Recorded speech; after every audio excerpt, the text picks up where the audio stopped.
that tractors are built for tall Norwegian men. And I know in the world that there are other options, but that's what kind of was in the back of my mind as I was starting this PhD program. So I was interested in how we as farmers work with the natural world. How is it that we dance with an ecosystem? That's how I think about what I do. And so I started looking at farmers, and as it turns out, we have 40 or 50 years of literature in sciences around sustainable agriculture in the sciences, but almost none of that actually contains the farmer as part of the system. So disconnect number one. Disconnect number two, almost none of the work that's written about farmers has anything to do with the voices of women in agriculture. But as it turns out, women are more likely to practice conservation agriculture than men, statistically, in the United States.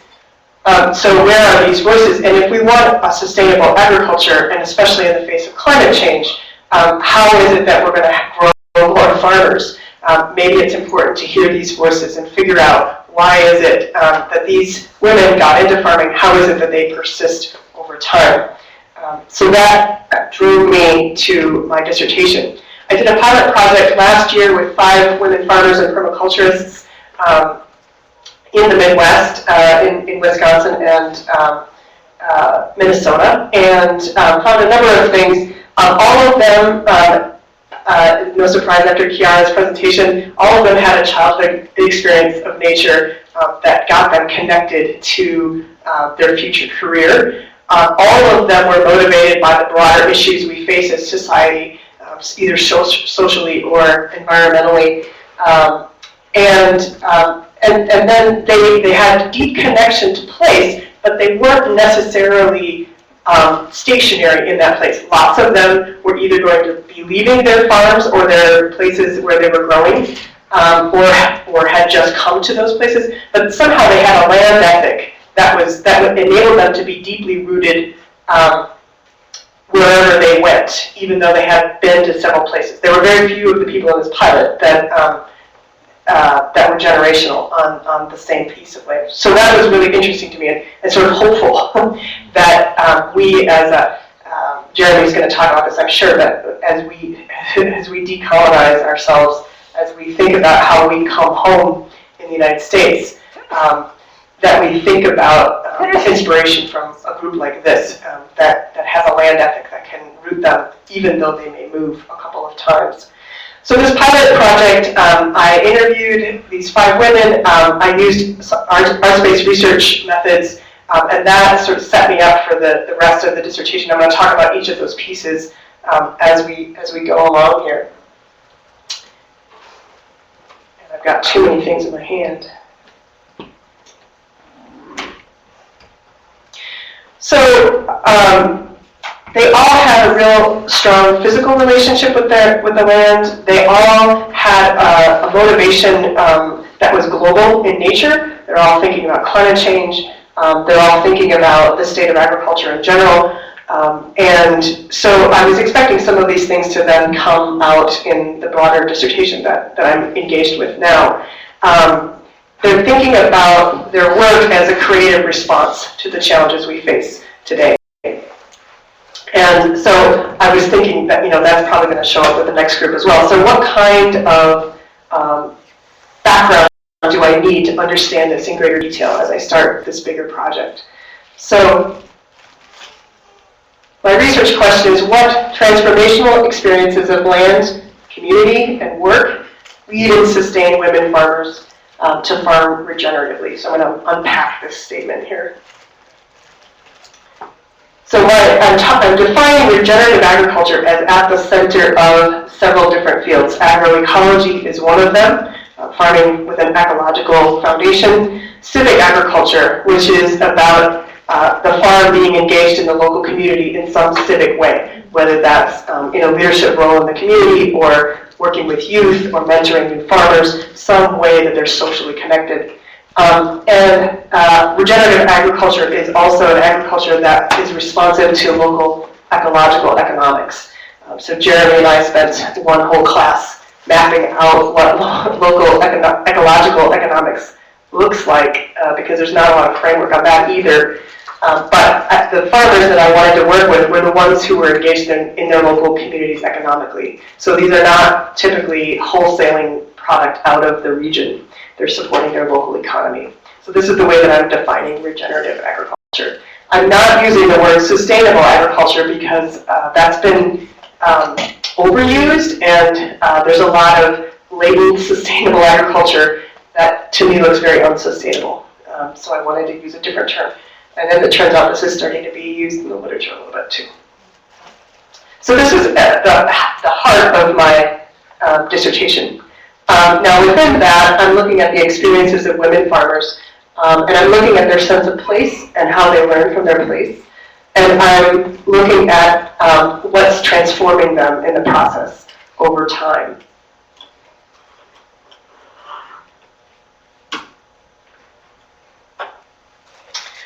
So how is it that we can break down the duality of learning and living? That's kind of at the core of when I think about learning from a place. We're all in a building listening to our presentation, and that was much of my undergraduate experience, although I had a very field-based biology degree. And there is a dichotomy that gets set up in that formal way. But something happens when you're actually out on the land, as we've heard a lot about today, that crosses that duality. Transformational learning, the way I'm thinking about that is, how is it that we're not only learning skill, and we're not only learning to be more proficient in what we're doing, but what's the quantum leap in our understanding over time? And sometimes that's not even possible. It's not even possible to put that into words. Maybe it's too early. Maybe it just can't be put into words. And so, especially at that point, I started thinking about my methods and what I was going to use to help understand that part of these women's experience. I'm also using two main lenses to understand all of this, and that's ecofeminism and feminist science. Ecofeminism being how is it that our experience of nature is gendered, and feminist science being how is it that power and gender influence the way that we think about the natural world. And there's great literature that overlaps between these two things. I also wanted to acknowledge in the feminist science lens that all knowledge is partial and relational. And so just as these farmers are working without a clear separation between land and self, I'm influencing them as I'm working with them, and they are influencing me, and my study is changing over time from my experiences with them. So we recognize that we're doing research with our participants, and they're providing a partial perspective. We're bringing our own perspective to it, and being aware of both of those things at the same time. And also, as Jen was talking about, where's the voice of the land in this as well? So that meant a mixed methods approach. There's two main components of that. Narrative ethnography is one for me, and the other is arts-informed research. And I'm going to talk a little bit more about arts-informed research, not too much right now. I have a poster that you can see on Saturday that goes into much more detail about that. But those are the two main components of my mixed methods. So arts-informed research, I really want to think about how we get to the more intangible, more non-linguistic understanding that these women have. And so the best way to do that, I think, is through arts-informed research. There are a number of different ways of working with art in research. Arts-informed research simply means using the framework of art to understand something, but I'm not expecting the people in the project to be professional artists. This is more folk art related, and the idea being that art is a means of emancipation. Art is a means of bringing out a voice that isn't otherwise heard, or to mix metaphors, or seen, to really mix metaphors. These pictures here are from the pilot. The women in the pilot did a conceptual map of their land, and they used the soil from the land to illustrate their place. And I want to tell a brief story about this picture here, the watercolor. This is a dairy farmer in eastern Wisconsin, and she really wanted to create a watercolor of her farm. And go for it. That's great. Instead of using soil, which is less detail oriented. Painted all of the fields on her farm and the creek that runs through it and the buildings and where the ridges are. It's not a very hilly area, but where the ridges are and where the hedgerow is. And I did a poster presentation on my recent pilot at the Moses Organic Farming Conference in La Crosse. It draws in over 3,000 farmers and researchers and students. And I had a picture of this in the poster, and I was standing there with my poster, and somebody came up and he's staring really intently at this picture. And he says, that looks a lot like my farm.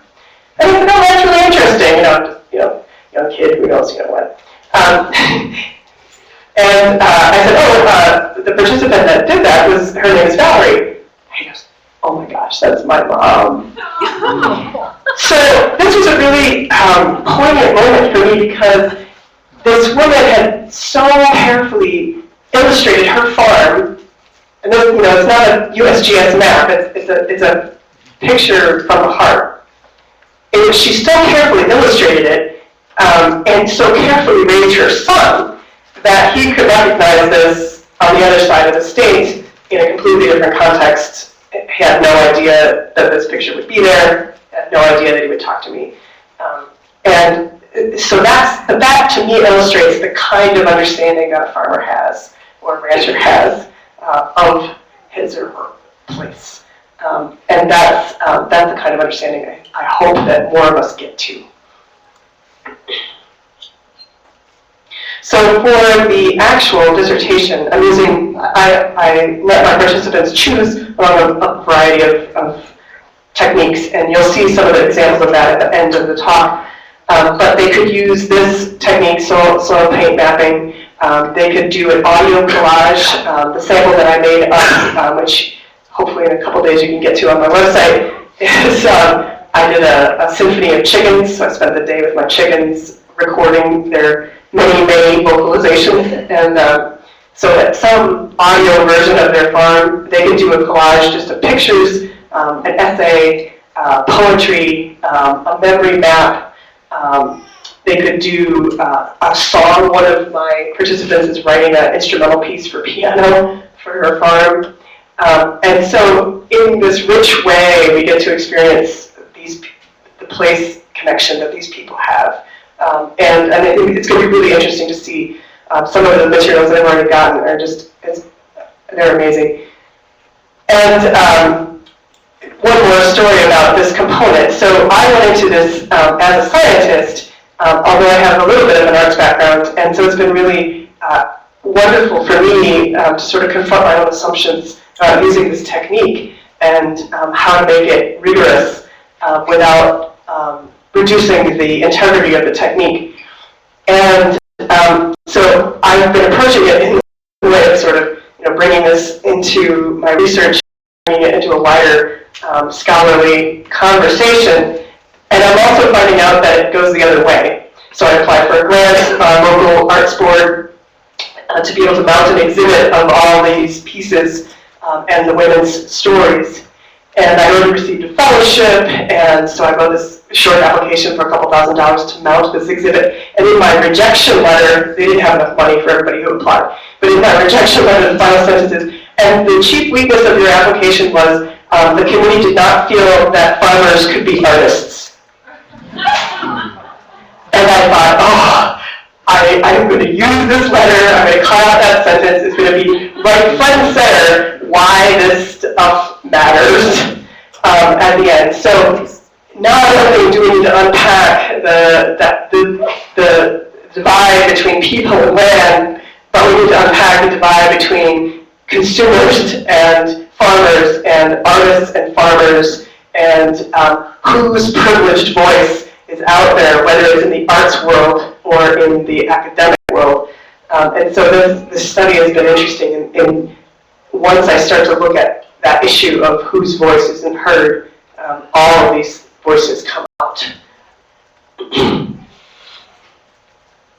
So the other piece is the narrative ethnography. I'm interviewing all of the women in the project, and two interviews, and those are being transcribed shortly, and I'll be looking for themes that come out. Some early things that have come out already. This group of women is much more cynical about the future of the world than the pilot group. And so what struck me about their perspective, they also are doing this work because it's a response to the crises of our time, but they're doing it as resistance to the forces in global industrial agriculture, and they recognize that they're very much in the minority. And so what's going to be so interesting for me is to unpack how they keep going despite that pretty grim trajectory that agriculture is on. And one of the early things that showed up as I've looked at or listened to them talk is that they are not only challenged by their farm, but their farm is also their source of hope and what sustains them. And I think that's true of any good relationship. It's both your challenge and your joy. And so these farmers have been through amazing losses in their lives, and their farms have been the grounding place for them. And I think that is also what we're going to need as a society as we go forward. So just to echo what everybody else has been saying today about the importance of connection to nature. These are where all my participants are. I have 15 people in the project so far. I might get a couple more before we finish. But I've used a snowball technique of recruiting participants, so I knew many of the leading women in sustainable agriculture already because I am a farmer in that community. I started with them, and then I asked them who else I should talk to.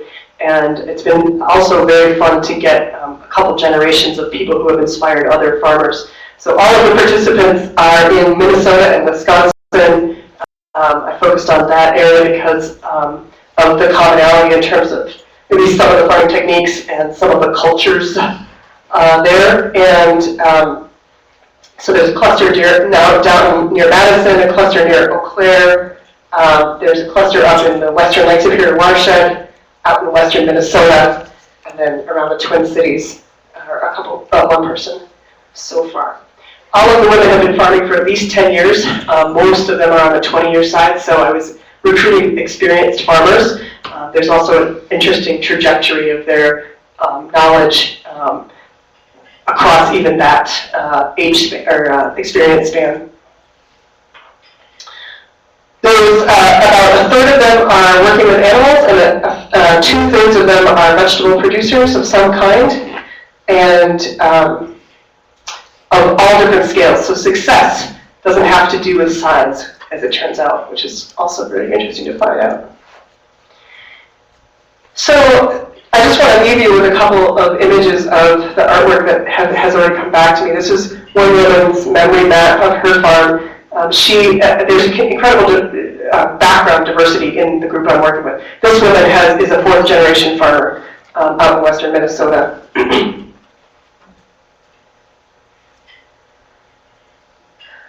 This woman is the oldest participant in the project. She became a farmer when she was 65. She raises Navajo churro sheep. She's also the smallest farmer. This farmer lost her son to cancer recently, and the farm has been a huge source of support for her.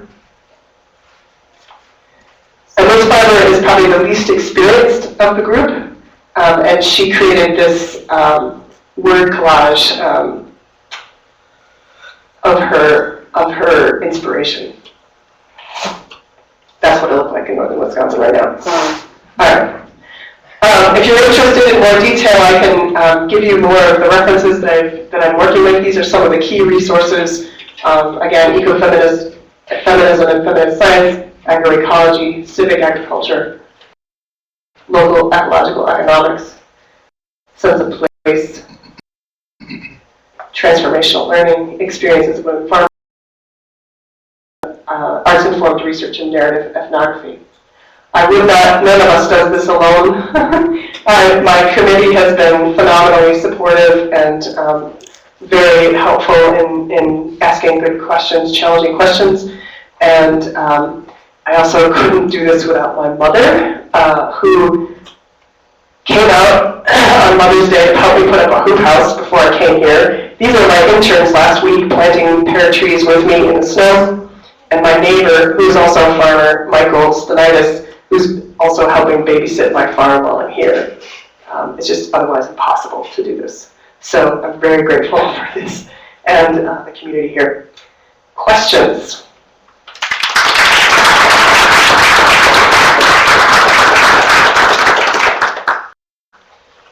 Wonderful. Thanks for that.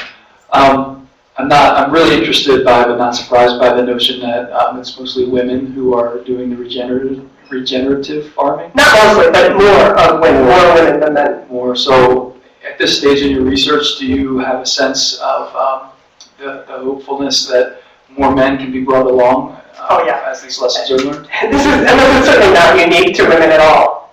Not at all. And that would be a whole other dissertation to unpack gender differences in that way and do some kind of comparison study. I really wanted to focus on sort of the aspirational farmers of women in this group.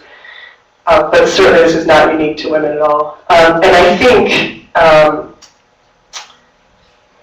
for a variety of reasons, this group has that relational knowledge. And I sort of, of the farmers that show up at Moses, the men who show up at Moses conference, they also have that relational knowledge. They also have a sense of nurturing. They also have a drive for justice. Some of them at least would have an experience of being the other. And I think that's also a huge part of how these women form their identities. And work with the land, because the land is also treated as the other. Yeah. Kiara, microphones.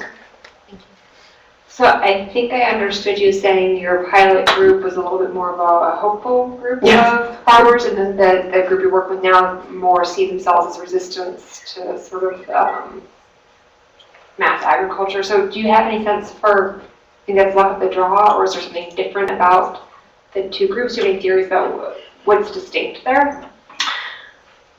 It's hard to say yet, but just from an early brush with the data, I would say that this group that I'm working with now have had more hard knocks. They've known what it's been to just about lose the farm. They've known three or four of the 15 were single moms when they started farming. So they face a lot more challenges, I think, than my group of 5. And some of that group of 5 were also quite young at the beginning of their careers. And this group is at the point where they're not rookies. Their hope is a different form of hope. It's the hope that David Orr talks about, which is you keep going no matter what the result. And interestingly, I had also expected to find a set of skills of this group that's been successful. They're economically successful, they're socially successful, they're doing right by the land. There's not one set of skills that they all have in common except their attitudes, which is to persist. Over here. I think you're unpacking the story a little bit, so this question may not apply as much, but I've been hearing lately about how, if you are not a farmer in one of the mass-producing farms, that a great percentage of farmers are actually part-time farmers and have to find support outside of that. Are you finding that in your research? How many of these women are doing something in addition to the farming that you're speaking of? Of the 15 that are in this group, all of them but one are full-time farmers. But all of them, as I talk with them about their stories, all of them have some kind of resilience built into their operation. So either they have a partner that works off the farm, or they take, one is an accountant who can take tax work over the winter, or they may have to go back to work for a couple of years before going back to farming to get out of whatever catastrophe happened. And so, yeah, and one of the things for me that's been really powerful, just personally, as I get into this, is how much I've always been a grassroots person, and I've always been like, let's just get it done, regardless of what the policy is. And what I'm confronted with at this point, after just interviewing these 15 women, is we've done what we can do in sustainable agriculture at the grassroots level. Until the Farm Bill changes, agriculture will not change in this country, and farmers will never make a living at it until that Farm Bill changes. We are pouring billions of dollars in the wrong direction. And I don't see that changing anytime soon, and neither do most of the participants in this project. So the resilience is, that's about, that's why this exists, yeah. Yes, hi. I'm curious to know, out of the farmers that you spoke with, do they personally, or have they personally seen any changes in climate? Yeah, oh yeah. Yeah, we've been seeing it for years. All of us. Yeah, and I think anybody who's on the land, yeah. I've only filed Schedule F for 3 years now, and every one of those years I can tell you, I can see the weather getting more extreme, and I had to utterly change the way that I farmed. Yeah, total other side story, but I started out in permaculture, and then I was like, oh, it's kind of fluffy, it's not really big production, right? But really, that's the only way I can farm at this point. I have to think about permanent agriculture. I have to think about very non-traditional agriculture at my farm, because we've just had 2 weeks of rain nonstop, and we'll get a summer of drought, and yeah. So it's been on everybody's front burner in the sustainable ag community in the Midwest at least 15 years. Yeah, long before any broader conversation was happening, for sure. Yeah.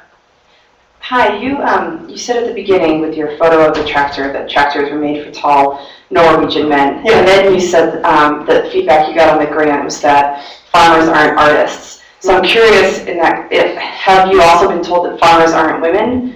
And is that like, oh, this is an issue, we don't get it? Like, are you dealing with that at all in what you're working on? I haven't, and there's 2 different communities in which I haven't. So in the sustainable agriculture world, and this is borne out, I think, in a lot of the literature that exists about women farmers. In the sustainable agriculture world, most of the initial organizers were women. And so right off the bat, there was a culture of inclusivity, at least in terms of gender. We have a long way to go in terms of race. So it's assumed that farmers are women in that community, as well as being men. But in the broader culture, for sure, when I say farmer, that's not the first thing that comes to most people's mind. The other community, though, is my local community, just northern Wisconsin sticks. And it's interesting that I don't get pushback as a woman farmer there either. I think because there's such a culture of, this is completely, guess, hypothesis. I think because there's such a culture of self-reliance, that there's more respect paid no matter what gender you are, because you're out there living on the land. And as I said, as soon as I bought that tractor, I was the woman who bought the tractor, and that's just too cool. So, yeah. I know it exists out. We just had a class action lawsuit at the federal level, and I've been a recipient of some money through the Natural Resource Conservation Service to get a hoop house, because they're now all of a sudden like, oh my gosh, women are farmers, we better give them some money because we missed out for several decades. They just changed the census. We're over time, right? No, 2 minutes. Claire, I have a question. I have two questions, but they're both on the same. It's more methods approach. So in terms of the artwork, what were your instructions with that? Yeah, Let me ask it, and they can say both. And then the two is, I was curious about you doing interviews, and did you have any structure? Did you have, is it like, what were your questions that you asked? Yeah, thanks. I didn't get into detail there.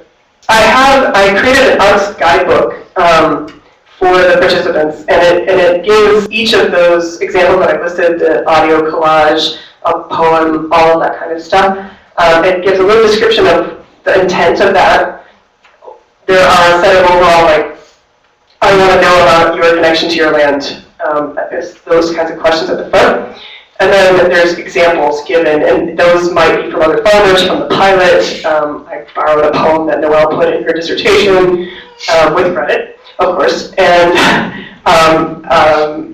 some of the other scholars' work as well. And I've encouraged the women to either use those if that's useful, or make something up if they want to combine techniques. And they've been quite creative with it, and it's been wonderful to be challenged a little bit on that. One farmer sent me her, after a long delay, she sent me her Excel spreadsheet. She's got a huge, for Northern Wisconsin, a huge CSA. And she sent me her Excel spreadsheet of all of the crops, and when she plants them, when they're harvested, and what box they go in. And at the first moment, I was kind of taken aback, and I thought, this is brilliant. Not only are you utterly deconstructing art, by sending me this Excel spreadsheet, but you're also showing me that what you're doing is art, obviously is art, and societally we don't see that. And so the interviews are semi-structured. I have a set of questions. It's ranged from me asking all the questions on that list to tie in with each of the areas that I'm asked about: connection to place, transformational learning, and persistence. Those are the 3 main areas. And then I had, my latest interview was 3 hours long, and I asked 3 of the questions on that sheet. She got to all of them, but I didn't need to ask them. So, thank you.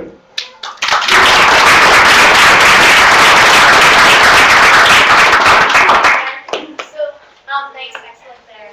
We have a 20-minute break, and Tamara Warren, excellent, is going to lead movement through music as a way to encourage interaction among cohort members and faculty and guests. And where is that going to be, Tamara? Wherever I'm plugging my iPad. Okay, all right. Plug it up here, and I am. Great, and then we'll start back again at 3 with Barbara Hammer. Is she here? Is anyone here? Okay.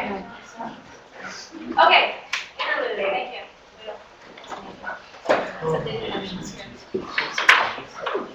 We might have to next time. I might have appointments. I'm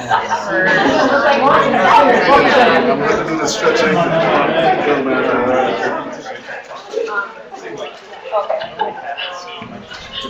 won't be able to do that. I actually said, like, my experience, and those are so ill, like, I think it's fun.